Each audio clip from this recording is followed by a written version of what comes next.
ako si Pastor Ipaprasacar, nagatinguha, paningkamot, agod nga mapalapnag, mapalinton, mapasundayag ang pulong sang aton Ginoo. Pulong sang kamatuoran.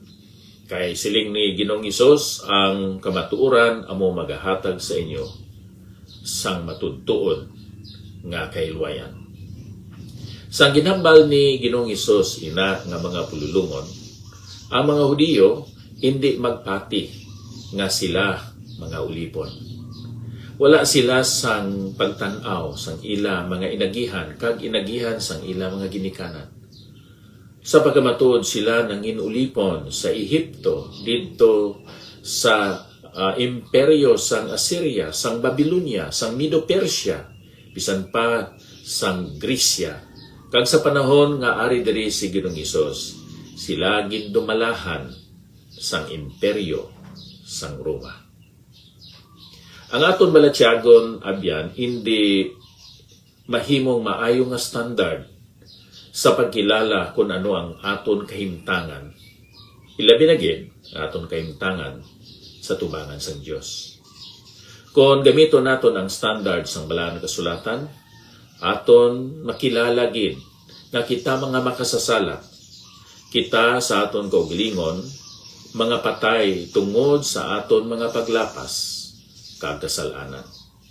Pero ang balaang kasulatan nagahatag sa aton sang mga kamatuoran nga sa nagapamati kita, ginabuyok ang aton mga panghunahuna kag ang aton mga balatyagon sang balaang nga espiritu. Pero sa gihapon ara sa aton nga paghangop kag sa aton nga desisyon kung aton bala inibatunon, pasakupan kag sundon ang mga ginatudlo sang balaang kasulatan. Sa panahon nga ari diri si Ginoong Hesus, may mga tao nga nagsunod sa iya. Naginulsol sila sang ila mga sala.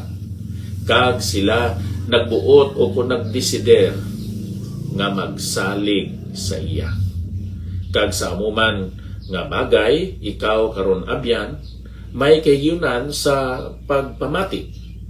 Kag nga sa imo paghangop, ikaw makadesider sa paginulsol sang imo mga sala. Kag sa pagsalig sa kay Ginoong Hesus, nga siya amo ang Dios nga nagpakatao. Siya aton Ginoo, siya aton manunubos, manluluwas. Kag siya pagahatag sa aton sinang libre nga kaluwasan, sinang kabuhi nga wala sang katapusan. Kagabay pa abyan imo nga buhaton ini nga pagdesider sa pagbaton sa kay Ginoong Hesus. Kaya ako nagatuo sa gihapon sang hambalanon ng imo nga pagpili o kung desisyon nagadeterminar sang imo nga destinasyon o kung kalantuan.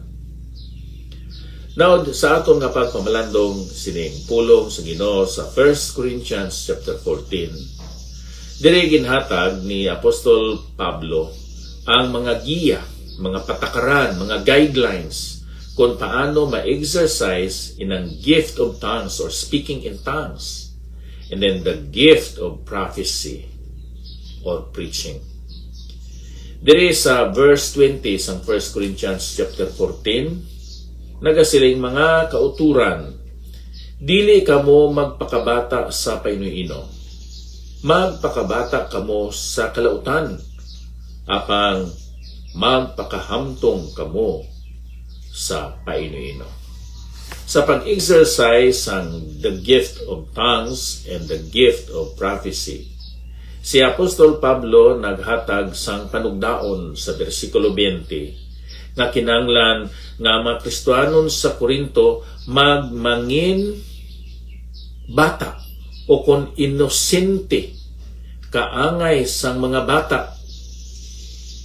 Dili kamo magpakabata sa painuino, magpakabata kamo sa kalautan. Magpakabata sila sa kalautan. Kag nga sila magmangin hamtong sa painuino. That they would be innocent as infants as far as sin or evil is concerned. and magpakahamtong, mangin maalamon kaangay sang mga tigulang sa ila pag-exercise sining mga hiyas, the gift of tongues and the gift of prophecy. Ikaduha nga panugdaon o kung guideline, ini nga mga hiyas kag iban pa gamiton lamang sa pagpalig-on sang iban nga mga tao. Amoy nang aton mabasa dire sa bersikulo 26. Niyan ano bala mga kauturan? Kung nagatipon kamo ang tagsa-tagsa may salmo, may pagtulunan, may bugna, may hambal sa dila, o kon may pagpatpat, himoon ang tanan nga sa pagpalig-on. Bisan ano man na ang imo hiyas abyan, ang imo talent sa aton nga paghangop sang iban nga mga pagtulunan, gamito naton ina hindi sa pag-exhibit sang aton abilidad sa pagpahibalo abi nga kita may hiyas. Gamito naton ang mga spiritual gifts nga ginhatag sa Ginoo dili sa pagpadako sang aton ulo kag sang aton nga kasing-kasing, kundi agod nga mahimaya ang Ginoo kag nga mapalig-on ang iban nga mga tao. So mao kana ginhatag ining aton mga spiritual gifts ang Ginoo sa aton. Not for the exhibition of our spiritual gifts, but rather for the edification of others and for the exaltation of God. Kung ikaw nagatudlo, kung ikaw nagawali, kung ikaw nagadumala sang isa ka grupong Kristiyanon or organization, bantay kag dumdumagid nga ginhatag ina sa Ginoo sa imo ang amo nga abilidad, hindi agud nga ikaw pagakilalahon, kundi nga ang Dios pagahimayaon kag ang mga utod sa Ginoo mapalig-on. So this is I believe one of the greatest purposes why God gave us talents or spiritual gift or gifts. It is not for our own exhibition, but rather for the edification of others and for the exaltation of our great God. So ari diri ang isa pagid kagabayan nga ginhatag ni Apostol Pablo sa bersikulo 39. Gani mga kauturan ko, handuman ninyo sing hanuot ang pagtagna kag dili magdumili sa paghambal sa dila. Be eager to prophesy, but don't forbid tongues. Ato na gitun-an abyan nga inang tongues or speaking in tongues ang ma-edify lang dira. Una ang naga-exercise nga gift. Kay diri sa 1 Corinthians 14, ang speaking in tongues diri is talking to God. Ang speaking in tongues dito sa Acts chapter 2, speaking in unknown language to the speaker. And yet, these were existing dialects or languages nga nakahangop ang ila ginhambalan sadto. Ang basic nga intent was to witness, to introduce Jesus Christ as God who came in the flesh, and that His deeds, His sacrifice at Calvary was the solution, the answer to man's basic problem of sin. So ang importante, diri man sa 1 Corinthians chapter 14, mas maayo gid ang the gift of prophecy, meaning the gift of preaching. Kay siling sang isa, inablang word nga preach, no? preach in order to reach. Then kung ano naman nimo ang PR, may mo ng each. Preach in order to reach each one. Amoy na ang pagwali sang pulong sang aton Ginoo. Then ang sunod nga guideline sa versikulo 33, abyan. Then malukso kita sa versikulo 40. 33 anay. Kay ang Dios hindi Dios sang kagamo, kundi sang pagidait. Ang problema dito sa iglesia sa Corinto nga sa ila pag-exercise sinang gift of tongues, nagdulungan sila.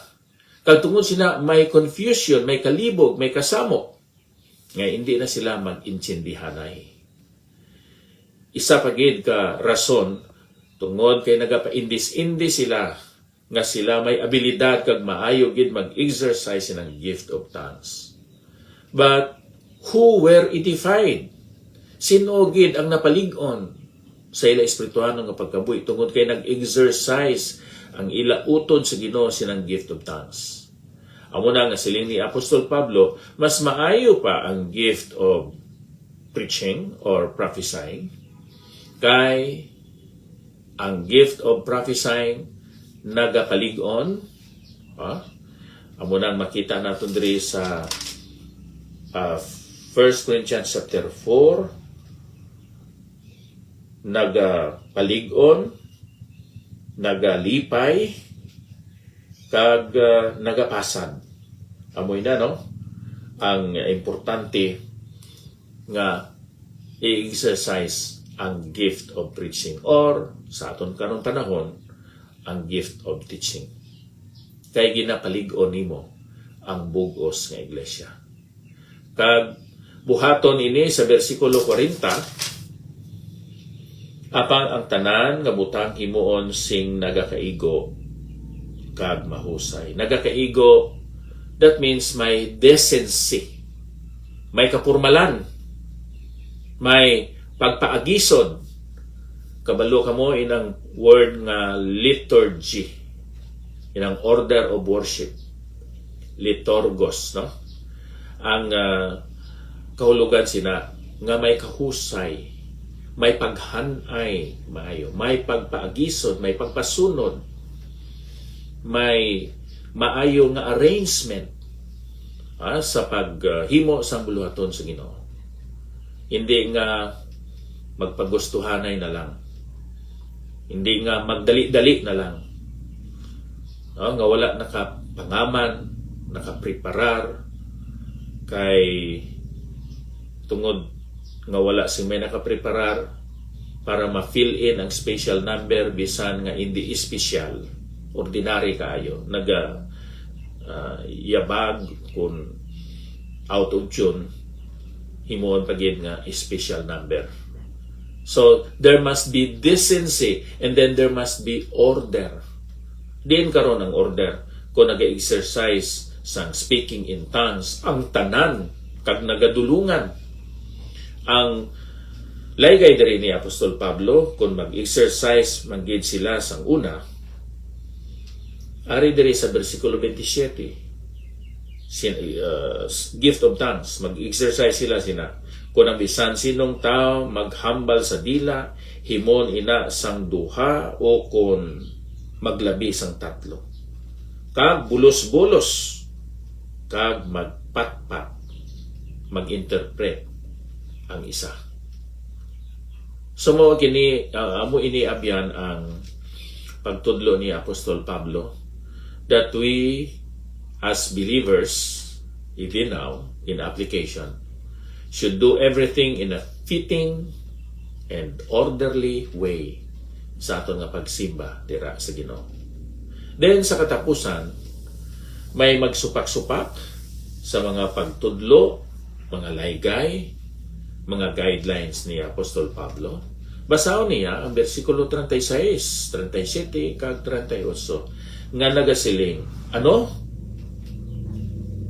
Nagikan bala sa inyo ang pulong sa Dios? O kon nag-abot bala ini sa inyo lamang? Kung ang bisan sino nga tao nga nagahuna-una, nga manalagna siya, o kung espirituhanon, o kung mature siya, magkilala siya nga ang ginasulat ko sa inyo, isa ka sugo sang Ginoo. 38. Gani, mga kauturan ko, handuman ninyo sing hanuot ang pagtagna, pagdili magdumili sa paghambal sa dila. So ato na hangpan abyan sa sining 1 Corinthians chapter 14.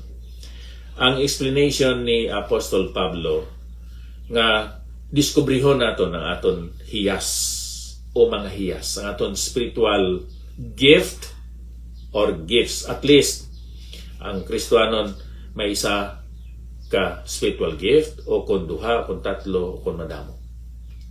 Dumdumo naton nga kung damo ang spiritual gifts nga imo na baton sa Ginoo, imo inagamiton, kay maabot ang paghusay, ang accounting sa adlaw sa paghukom. Kung ikaw may isa lang ka gift, say for example, ang imo gift, amo lang gid ang pagbulig, hindi ka mahisa sa mga tao nga may gifts of teaching, administering, or preaching. They have the gift or talent nga sa music. Hindi ka magkaisa. Kay sila mga tubang sa Ginoo kung paano nila gingamit ina, kag ikaw man mga tubang sa Ginoo kung paano nimo gingamit ang imo hiyas sa pagbulig. May isa ka panahon nga gin-imbitar ako sa pagwali about sa paggamit sang spiritual gifts. So, natun-an dito, you must first discover your gift or gifts. You must dedicate your gift or gifts to the Lord. You must develop by means of practice your gift or gifts. Then you must really implement or deploy, use your gift or gifts to the Lord for the furtherance of the gospel, for the praise of His glory, and not for the exhibition of yourself or of your gift or gifts. Amoy na abyan nga tan-awon gid naton ang balaan kasulatan kag usisaw naton atong kaugalingon kung ano ang mga espirituanon nga hiyas nga ginhatag sa Ginoo diri sa aton. Kag aton inaihalad sa Ginoo, aton i-develop ina ang hiyas. Tubtob nga ang Dios magakuha sa aton o kon tubtob nga magabalik na si Ginoong Hesus sa sini nga kalibutan. Sa pagkuha sa aton. Yan, ito kita magahatag sang accounting sa tubangan sang Dios. Kagabay pa kuntani nga ikaw kag ako makabaton sang mga pululungon nga nagasiling, well done, thou good and faithful servant. Enter thou into the joy of your Lord. So ining pag-alagad sa Ginoo, this must be for edification of others and for the exaltation of God. This should not be for the exhibition of our giftedness or of ourselves. Grasya lang gid sa Ginoo. Bugay lang gid sa Ginoo tanan. Diyos nga balaan amay namon, salamat gid nga imo kami ginhatagan sinang libre nga kaluwasan. Imo man kami pinaagi sa imo balaan espiritu ginhatagan sang hiyas o mga hiyas kung magamit namon sa paghimaya sa imo. Gamita kami o Diyos suno sa amon masarangan kag suno man sa imo bugay sa sining adlaw. Nga bisan pa ang amon mga yuho, ang amon mga greetings sa pagmeet namon sa amon mga utod sa panimalay nimo, mangin palagyan sa pagpakamayo. Pagkamayo ay istasyonan sa radyo nga naga-replace ining amon segment. Karon sa ngalan ni Ginoong Hesus, kabay pa. Nairel, salamat gid sa imo nga pag-replay sining aton segment karon. Akon pagpangamusta kay Sister Nilen Chongson, Jenlyn Tabuhara Catanos, Ruben Timario, Richelle Misias, Robert Parino, Pastor Rinaldo Abismo, Abonador, tira sa Binalbagan. Halin pa diri sa Bay City Fellowship Baptist Church, Bay City, Negros Oriental. Ako si Pastor Epafras Saka, nagapasalamat sa inyo nga pagsunod sining aton programa karon. Ang Diyos nagauna, nagaupod, kag nagasunod sa aton. Madamo gid kasalamat.